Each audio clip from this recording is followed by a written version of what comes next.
Les téléspectateurs de l'agence ne s'attendaient sans doute pas à ça, et ont pu apercevoir dans l'émission de ce jeudi 19 janvier la sœur d'une chanteuse, reine du top 50.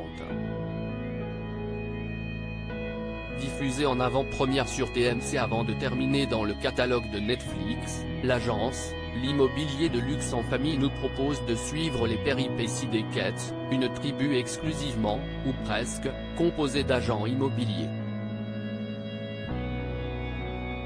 Mais attention, pas n'importe quelle agence. En effet, la famille s'intéresse plutôt aux biens de luxe, avec de superbes maisons que l'on peut visiter à leur côté, avec parfois de vraies surprises au rendez-vous. Un loft vendu par la sœur d'une star de la chanson française, ce fut le cas dans l'émission de ce jeudi 19 janvier sur TMC. Les Kett avaient en effet rendez-vous dans un loft situé à Paris et d'une surface très confortable de 236 mètres carrés. Un bien pour le moins atypique en plein cœur de la capitale, et qui est surtout détenu par Violaine, qui n'est autre que la sœur de Véronique Sanson.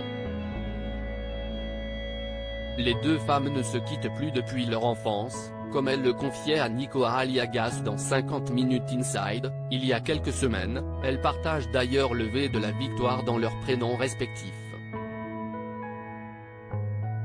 Si la reine du top 50, qui a démarré une tournée en octobre dernier, n'est pas présente physiquement à l'écran, sa sœur n'hésite pas à vendre la mèche aux agents immobiliers. On aime bien chanter, faire de la musique en famille, lance-t-elle malicieuse à Louis Kett, alors qu'ils visitent ensemble une des pièces du loft, une superbe verrière de 100 mètres carrés, avant de finalement révéler la raison de la présence d'un disque de Véronique Sanson sur l'un des deux pianos présents. Quand elle est née, j'avais 2 ans, si estime ma petite sœur.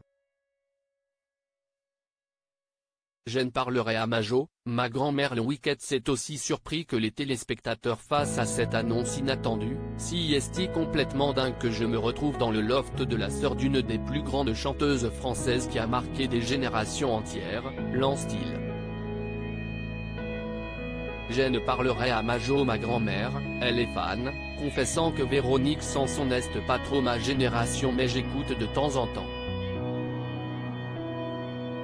L'un des pianos, qui sert aussi à sa sœur, Violaine, est prête à le laisser au futur propriétaire de son loft. De quoi faire monter les enchères. À lire aussi, il ne passe pas la porte. Martin Kretz, l'agence, TMC, évoque les difficultés à trouver un acheteur sérieux pour la maison de Johnny Hallyday.